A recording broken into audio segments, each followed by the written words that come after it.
자, 안녕하세요. 즐거운 토요일 주말입니다. 오늘 날씨도 뭐 그렇게 나쁘지 않은 것 같습니다. 자, 분당 우리 이 물건 몇 번이나 봤어요. 분당 순회동 파크타운 학군도 좋고 50평형인데요. 감정가 19억 34% 6억 5천까지 떨어졌습니다. 왜 떨어졌을까요? 그 다음에 서울 광진구 광장동 신동아 33평형 15억 감정인데 41% 6억 천 떨어졌습니다. 경매를 해 보신 분들은 왜 떨어졌는지 압니다. 이게 그 인수 보증금 때문에 그렇습니다. 우리가 오늘은 경매 초보자분들을 위해서 인수 보증금 권리, 인수 보증금 인수하는 거, 그리고 이런 경우에 얼마의 낙찰 받아야 되는지 같이 살펴보도록 하겠습니다. 저는 요즘에 싱어게인 3에 빠져가지고요. 정말 우리나라 훌륭한 인재들 참 많아요.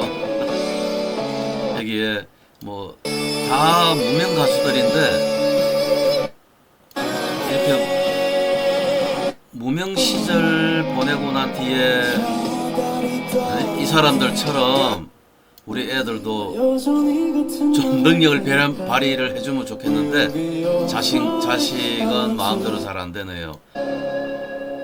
감동적인 애들 이렇게 자기 노력을 참 오랫동안 참고 지내듯이 여러분들도 경매 한번 참고 한번 해보세요.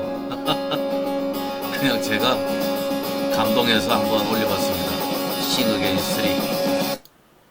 자, 본론에 들어가서 아침에 이거 보느라고요. 이거 재방송 보느라고 지금 유튜브를 늦게 올립니다. 자, 우리 경매 절차 한번 살펴보시면 경매 신청하고 개시 결정합니다. 등기부에 올라가는 시점이고 그 다음에 한 달 정도 기간까지 배당 요구 이해관계인들 배당 신청해라고 배당 요구 통지를 합니다. 그래서 배당 요구 종기일 마지막 날 결정 기일을 하고 공고하고 이제 법원에서는 매각 준비하고 그 다음에 매각 방법 등 지정 공고 통지한 다음에 매각 실시합니다. 경매 신청하고 보통 1차 100%의 이렇게 100%의 1차 경매까지 법원에마다 사정이 다르지만 대체적으로 한 6개월 정도 걸립니다. 그 사이에 현황 조사하고 감정 평가하고 이제 정보들이 다 올라오죠. 그 다음에 이제 매각 결정 절차가 들어갑니다. 1차, 2차, 3차 이렇게 이제 입찰이 시작되고요. 그리고 낙찰 최고가 매수인으로 낙찰되면 이제 잔금 납부하라고 낙찰 허가가 나고 잔금 납부하라고 통지가 오고 잔금 납부하지 않으면 다시 재경매가 돼서 보증금 20%로 다시 매각 절차가 이렇게 진행됩니다. 그러면 이제 잔금 납부하고 나면 소유권 이전 등기 촉탁해서 이제 등기 이전하고 그 다음에 이해관계인들은 낙찰 대금에서 배당 절차를 받게 됩니다. 낙찰자는 이제 인도명령 받아서 부동산 인도를 집행하게 되죠. 그리고 이제 우리가 매각 장소나 입찰 개시나 입찰표의 작성 이제 이런 것들을 네이버 검색창에서 경매 입찰 실수 사례 이렇게 검색 한번 해보시면 저희 학원이 뜹니다. 그걸 한번 보시면 되겠고요. 자, 여기 이제 우리가 오늘 이렇게 경매는 꼭 이 정도로 돈이 많은 분들만 하는 게 아니에요. 돈이 없어도 이렇게 감정가 1억 이하의 최저가 5천만 원 이하짜리 감정가 1억 이하의 최저가 5천만 원 이하짜리가 현재 전국에 물건이 한 5천 건 가까이 있습니다. 원래 12월 말 1월 초는 법원 2월 달에 인사이동과 3월 달 일반직 인사이동 때문에 많이 넣지 않습니다. 그래도 5천 건이 있습니다. 5천 건 있듯이 여러분들이 물건을 한번 찾아보시면 재미삼아 보셔도 됩니다. 법원 경매, 대법원 경매 사이트 들어가서 이렇게 이걸 가지고 놀면 게임 하는 것보다 훨씬 더 자기 재능을 발휘할 수도 있습니다. 자, 오늘 이렇게 해서 이 떨어진 이 두 가지 물건 한번 살펴볼 건데요. 일단은 분당 순회동 파크타운 34% 6억 5천까지 떨어졌습니다.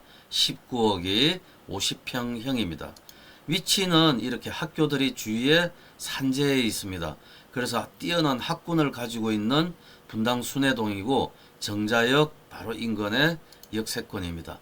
매각 과정을 보시면 23년 4월에 100% 시작해서 지금 1년을 꼬박 넘겼습니다. 1월 22일 날 34%에 진행됩니다. 두 번이나 변경했죠. 두 번이나 변경을 했고, 이런 변경은 채무자나 채권자나 둘 중에 일방이 변경 신청할 수 있습니다. 그래서 가능한 한 좀 더 높은 가격에 낙찰받기 위해서 시일을 끌 수도 있습니다. 자, 감정평가 시점은 22년 10월입니다. 22년 10월에 감정했고, 여기 순회동 롯데파크타운은 93년도 12월 달에 준공한 건물입니다. 그리고 이제 이렇게 보시면 전입일자가 19년 10월이에요. 전입일자가 19년 10월이고, 그래서 말소 기준 권리보다 앞섭니다. 말소 기준 권리보다 앞선데, 이 채무자가 배당 신청을 해야 보증금하고 확정일자를 알 수 있는데, 배당 신청을 하지 아니했기 때문에 지금 말소 기준 권리보다 빠른 대항 요건만 전입거주의 대항 요건만 갖추어 있는 상태입니다. 그래서 얼마를 낙찰자가 인수를 해야 될지 모르는 상황입니다. 그래서 우리가 여기에서 기초적인 지식을 조금 얻고 가면, 대항 요건, 전입거주의 대항 요건과 확정일자를 갖추면 대항력이 발생됩니다. 대항력이 물권화가 돼서 대항력이 발생되는데, 비로소 요 두 개 중에 늦은 날 기준이 배당 순위가 됩니다. 배당 순위가 되는데, 주로 이런 분들이 자기가 이걸 낙찰 받을 욕심이 있다라든지 1번, 2번은 배당 순위가 확정일자를 늦게 해서 배당 순위가 늦을 경우에 보증금을 다 못 받을까봐 불안해서 배당 신청을 하지 않는 경우, 두 가지 사례가 있습니다. 근데 대항 요건을 갖췄기 때문에 대항력이 비록 늦다 하더라도 부족금은 배당 신청하면 부족금은 낙찰자가 인수하게 됩니다. 그래서 전입거주만 빨라도 동시 이행 항변권을 가질 수 있기 때문에 낙찰자는 보증금을 전액을 다 줘야 이 사람들은 이사를 갈 수 있습니다. 그래서 이제 지금 배당 신청하지 아니했기 때문에 낙찰자가 보증금을 전부 인수해야 됩니다. 그럼 관건은 보증금이 얼마인가를 알아봐야 됩니다. 그래서 19년 10월달 당시에 국토부 실거래가 들어가셔서 19년도 요때 14억의 매매가 됐고, 매매는 동일평수 매매는, 그 다음에 전월세를 중심으로 보면 19년 10월 달에 1층이 전세가 8억 6천입니다. 그러면 이 물건은 1층이 아니고 22층이기 때문에 한 9억 정도로 잡아도, 9억이나 뭐 9억 5천까지는 안 가겠죠. 한 9억 정도 잡으셔도, 그러면 여기에 보증금 최대 9억을 추정하면 지금 최저가 6억 5천 더하면 14억 5천이 됩니다. 만약에 최저가로 낙찰받고 보증금 최대 9억으로 추정하면 76%, 한 14억 5천 정도가 됩니다. 여기에서 문제가 되는 것이, 이 사람이 요때 19년 10월 달에 들어와서 만약에 정액을 했다라면 그게 문제가 되겠죠. 그래서 분당구 순회동 이 물건 같은 경우에 말소 기준 권리가 20년 9월입니다. 20년 9월 이후에 21년이나 22년이나 요때 정액한 거는 대항력이 없습니다. 20년 9월 이전에 근데 이제 이 사람이 19년도라서 지금 19년도라서 아마 정액은 뭐 거의 되지 아니했을 거로 보여진다고 했을 때 지금 약 지금 현재 최저가로 낙찰 받으면 한 76%대 넘지 않을 것으로 보여집니다. 이제 임장을 해서 또 확인도 한번 해보실 필요가 있겠죠. 그 다음에 광진구, 광장동 같은 사례입니다. 광진구, 광장동 신동아 파밀리에 1층 102호인데요. 감정가 14억 9천, 지금 41% 6억 천에 떨어진 33평형입니다. 여기는 신동아 파밀리에는 천호대교 바로 앞에 광나루역이 있고 여기 올림픽대교 천호역이 있고 천호대교 바로 앞에 있는 역입니다.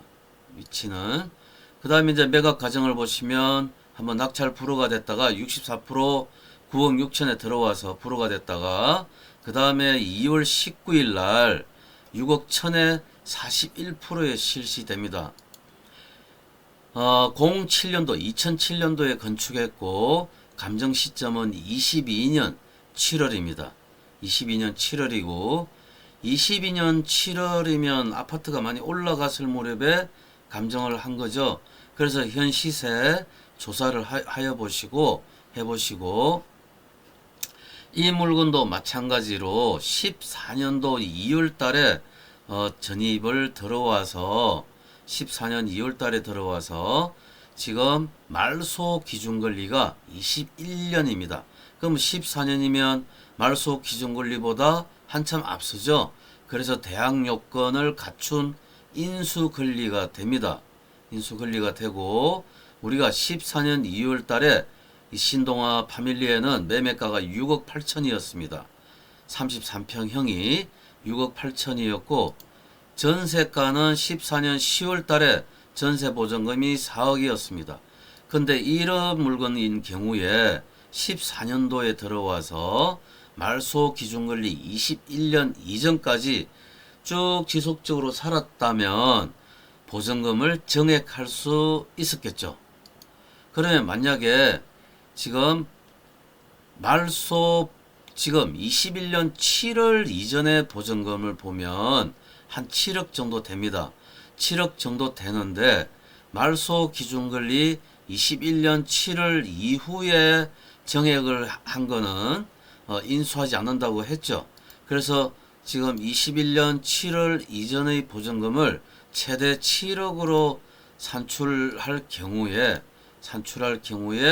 지금 최저가 6억 천에 7억을 더하면 한 13억 정도 되겠죠.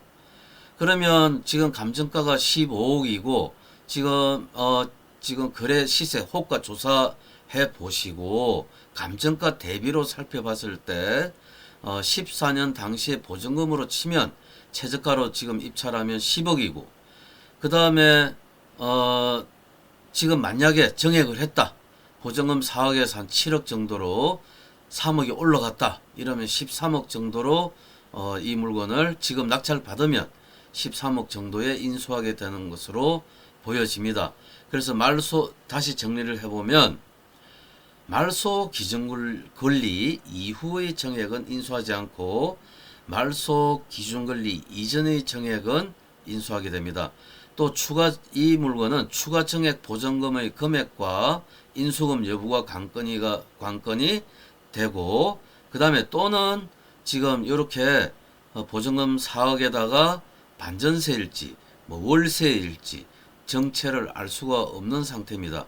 그래서 이런 물건 낙찰 받으실 때는 이제 이런 물건과 이런 물건 낙찰 받으실 때는 만약에 반전세나 월세면 굉장히 수익을 올릴 수 있는 물건이고 그리고 최대 보증금을 감안을 하셔가지고 낙찰을 받으셔야 손실을 줄일 수 있습니다. 자, 좀 이해가 됐죠? 자, 우리가 이렇게 눈길을 서서히 자기가 밟고 개척하는 요즘 젊은 애들, MZ 세대들이 뭐 예의 없다든지 뭐 이런 것만 있는 게 아니고 개척 정신도 강합니다.